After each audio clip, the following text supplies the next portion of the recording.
Amigos, que Dios les bendiga. Bienvenidos a una nueva edición del Evangelio Diario.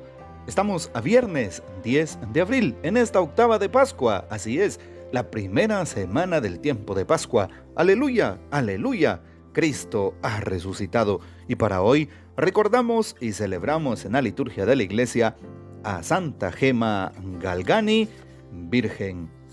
Así es, Santa Gema. ¿Qué nos dice la historia de esta santa, tan cercana a nosotros por el tiempo? Desde 1878 a 1903 existió ella. Y por las costumbres de la vida cotidiana, tiene cosas increíbles por los fenómenos místicos de que fue protagonista. En ciertos periodos de su atormentada vida, soportó vejámenes de toda clase. El demonio se le aparecía hasta bajo la figura del confesor para sugerirle obscenidades. Otras veces se le aparecía como un ángel luminoso. Cuando se veía desenmascarado, desaparecía en una gran llama roja, dejando en el suelo un montón de ceniza. A veces la golpeaba y la dejaba exánime en el suelo, en donde la encontraban con el rostro tumefacto y con los huesos dislocados. Pero la animaba a menudo la compañía de Cristo, de la Virgen y de su ángel guardián.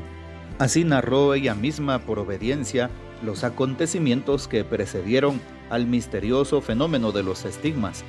Era la noche del 8 de junio de 1899, cuando de repente siento un dolor interno de mis pecados. Apareció Jesús con todas las heridas abiertas, pero de esas heridas ya no salía sangre, sino que salían unas como llamas de fuego, que vinieron a tocar mis manos, mis pies y mi corazón. Creí morir. Las llagas que se habían abierto aparecían cada semana de las 8 de la noche del jueves hasta las 3 de la tarde del viernes, acompañadas con el éxtasis. Ante estos fenómenos misteriosos, que fueron pronto motivo de curiosidad de los vecinos de Luca, en donde vivía Gema, la gente comenzó a llamarla la Niña de la Gracia. Era una jovencita crecida rápidamente y madurada por la experiencia del dolor. Era hija de un farmacéutico de la provincia de Luca y cuando tenía 8 años perdió a la madre. Cuidaron de ella los 7 hermanos. Pocos años después murió también el padre y ella, curada prodigiosamente de una grave enfermedad que la atormentaba, pidió entrar al convento, pero su petición fue rechazada. Fue recibida en la casa del caballero Matteo Giannini y allí llevó una vida muy retirada, serena y obediente a las directivas del padre espiritual y de las hermanas pasionistas, que se preocuparon por ella. Debajo de los guantes y del modestísimo vestido ocultaba los signos de su participación en la pasión de Cristo. Mientras tanto, las manifestaciones de su santidad habían pasado los límites del barrio y de la ciudad. Muchos que habían ido a su casa movidos por la curiosidad salían transformados en su espíritu. La enfermedad ósea que la había atacado desde muy joven volvió a aparecer y la hacía sufrir atrozmente. Comprendió que su calvario estaba por terminar, pero en su humildad no creía haber pagado suficientemente con la moneda del sufrimiento el privilegio de haber sido asociada a la pasión de Cristo. Murió a los 25 años en 1903. Era la mañana del Sábado Santo. Pidamos pues la poderosa intercesión de Santa Gema Galgani, Virgen. Y para hoy, viernes 10 de abril, tomamos el texto bíblico del Evangelio según San Juan, capítulo 21, versículos 1 al 14. En aquel tiempo, Jesús se les apareció otra vez a los discípulos junto al lago de Tiberíades. Se les apareció de esta manera. Estaban juntos Simón Pedro, Tomás, llamado el gemelo, Natanael, el de Caná de Galilea, los hijos de Zebedeo y otros 2 discípulos. Simón Pedro les dijo: «Voy a pescar». Ellos le respondieron: «También nosotros vamos contigo». Salieron y se embarcaron, pero aquella noche no pescaron nada. Estaba amaneciendo cuando Jesús se apareció en la orilla, pero los discípulos no lo reconocieron. Jesús les dijo: «Muchachos, ¿han pescado algo?». Ellos contestaron: «No». Entonces él les dijo: «Echen la red a la derecha de la barca y encontrarán peces». Así lo hicieron, y luego ya no podían jalar la red por tantos pescados. Entonces el discípulo a quien amaba Jesús le dijo a Pedro: «Es el Señor». Tan pronto como Simón Pedro oyó decir que era el Señor, se anudó a la cintura la túnica, pues se la había quitado y se tiró al agua. Los otros discípulos llegaron en la barca, arrastrando la red con los pescados, pues no distaban de tierra más de 100 metros. Tan pronto como saltaron a tierra, vieron unas brasas y sobre ellas un pescado y pan. Jesús les dijo: «Traigan algunos pescados de los que acaban de pescar». Entonces Simón Pedro subió a la barca y arrastró hasta la orilla la red, repleta de pescados grandes. Eran 153, y a pesar de que eran tantos, no se rompió la red. Luego les dijo Jesús: «Vengan a almorzar». Y ninguno de los discípulos se atrevía a preguntarle: «¿Quién eres?», porque ya sabían que era el Señor. Jesús se acercó, tomó el pan y se lo dio, y también el pescado. Esta fue la tercera vez que Jesús se apareció a sus discípulos después de resucitar de entre los muertos. Palabra del Señor. Gloria a ti, Señor Jesús. Hoy el Evangelio es muy hermoso, y no digamos la primera lectura, el libro de los Hechos de los Apóstoles, que, como hemos dicho en días anteriores, nos acompaña a lo largo de toda esta Pascua. Y justo el capítulo 4, versículos 1 al 12, nos recuerda que San Pedro y San Juan anunciaron al pueblo la buena nueva, de tal manera que incluso se convirtieron a la fe unos 5,000 hombres.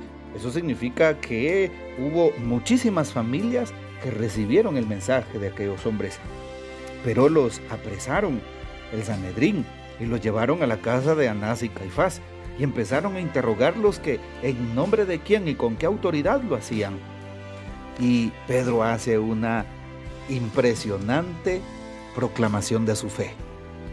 Y habla, dice hoy el texto, lleno del Espíritu Santo, y manifiesta que ellos en nombre de sanaron un hombre en el nombre de Jesús de Nazaret, a quien habían crucificado, y que resucitó al tercer día de entre los muertos, y que sigue siendo la piedra angular, y que ningún otro puede salvarnos en la tierra, pues no existe otra persona que haya sido constituido como Salvador de parte de Dios. Qué hermosas y profundas palabras. Sin duda el Espíritu Santo actuó en Pedro, en San Pedro. Ojalá que nosotros tengamos la misma convicción de esa fe que San Pedro decía, y no tengamos miedo de encarar a este mundo, como San Pedro y San Juan no tuvieron miedo de encarar a aquellos que los estaban acusando, aquellos que los estaban reteniendo y aquellos que estaban manifestando su incomodidad. En este mundo debemos de dar razón de nuestra fe, de no tener vergüenza de hablar de Cristo, de no tener miedo de anunciarlo, incluso en medio de tantas ideologías, de un mundo en donde el relativismo impera, el pansexualismo es pues la idea que tenemos de diario, en donde el hambre y la sed del poder han atrapado a tantos. Aquí es donde debemos hablar de Cristo que está vivo y que sigue cambiando vidas, de aquel Cristo de hace más de 2000 años que hoy es tan actual, de aquel Cristo que nos habla de vivir una vida en justicia en medio de tantas injusticias, de tanta corrupción, de tanta impunidad. Un Cristo que nos habla de una auténtica libertad de hijos de Dios y que nos habla de una vida pacífica y no de una vida llena de odio, de violencia, de racismo. Aquel Cristo que nos habla del valor de la vida humana y de la familia en medio de un mundo que pues quiere sembrar ideas erróneas sobre la vida, la cultura de la muerte, la distorsión de la familia. Estamos llamados a ser testigos del amor de Dios. Hoy también el Evangelio nos recuerda que Jesús se le aparece a los apóstoles en el Evangelio según San Juan. Dice hoy que fue la tercera aparición según el Evangelio de San Juan. Pero claro, Jesús anima a la fe de aquellos hombres. No lo reconocieron al instante, pero cuando lo reconocieron, sin duda alguna salieron disparados, decimos nosotros en el buen Chapín. Salieron rapidísimo hacia donde él estaba. Por ejemplo, Pedro se ciñe la túnica, se tira al agua y va en busca del maestro. Y todos están a su alrededor. Sabían quién era. Su corazón ardía porque sabían quién era. Y no tuvieron miedo, sino tuvieron confianza, tuvieron fe. Jesús hoy nos da de comer, como se lo dio a aquellos apóstoles. Jesús hoy con la Santa Eucaristía, con los sacramentos, a través de la Iglesia, nos impulsa a que seamos sus testigos, como lo fueron aquellos hombres. Cómo callar aquello que hemos visto y oído. Cómo callar delante de Dios y de su infinita misericordia. Cómo callar delante de aquel que nos da la vida. No podemos tener miedo, no podemos tener vergüenza, no podemos aislarnos de nuestra fe vivida en la sociedad de hoy que tanto necesita de la presencia de Dios. Así que ánimo, mis hermanos, a seguir siendo testigos evidentes de la misericordia de Dios en el mundo. Que el Señor nos bendiga, que María Santísima nos guarde y que gocemos de la fiel custodia de San José. Y la bendición de Dios Todopoderoso, Padre, Hijo y Espíritu Santo, descienda sobre ustedes y permanezca para siempre. Amén. Comparte este audio y hasta mañana.